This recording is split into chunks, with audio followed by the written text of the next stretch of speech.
Alright, so in the previous lecture we created a very interesting looking graph, okay? And it's very basic. It took us 2 or 3 lines of code, but it works, alright? And by now I think you're slowly getting the hang of, so we're gonna plot points and we're gonna create the graph. You know, that slowly you're understanding how we're gonna create these graphs.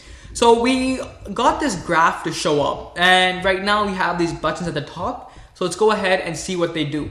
Right now, the neat feature about this is I can zoom in. For example, if there were maybe 50 points, all right, and all of them were bunched up together, what I can do is I can zoom in. It's not letting me, but if I select this, no, whatever.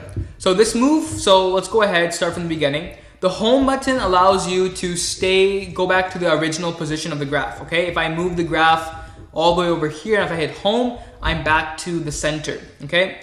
This left and right basically zooms out and in. So as you can see, as I hit the left and the right, it goes to the left and the right of the graph. I mean, as I go left, I go back to the normal setting, and as I hit right, I slowly move further along the X and the Y axis, okay?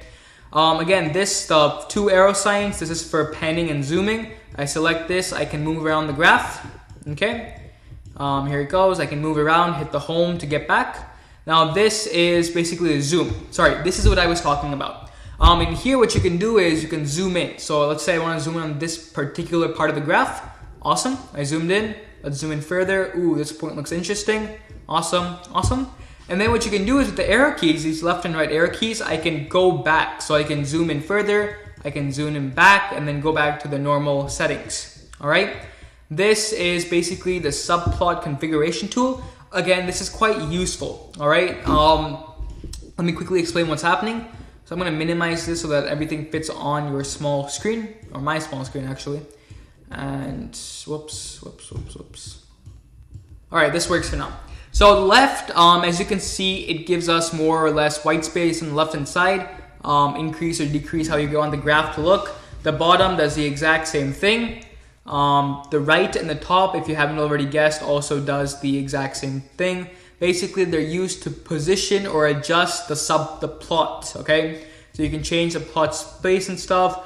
White space and horizontal space, width and height space, this basically changes that. But right now you're not seeing anything, that's fine.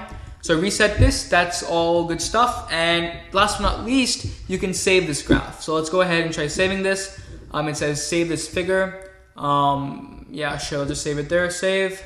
And if you open it up, so let me go in my documents, and into the thing I just saved, it's been saved as a PNG. So my preview is right now opening, and you should hopefully see, ta-da, it's now saved the graph as something that we can show to people, or you can use it in maybe one of your business documents, whatever, but it saved it as a PNG. So it's pretty neat.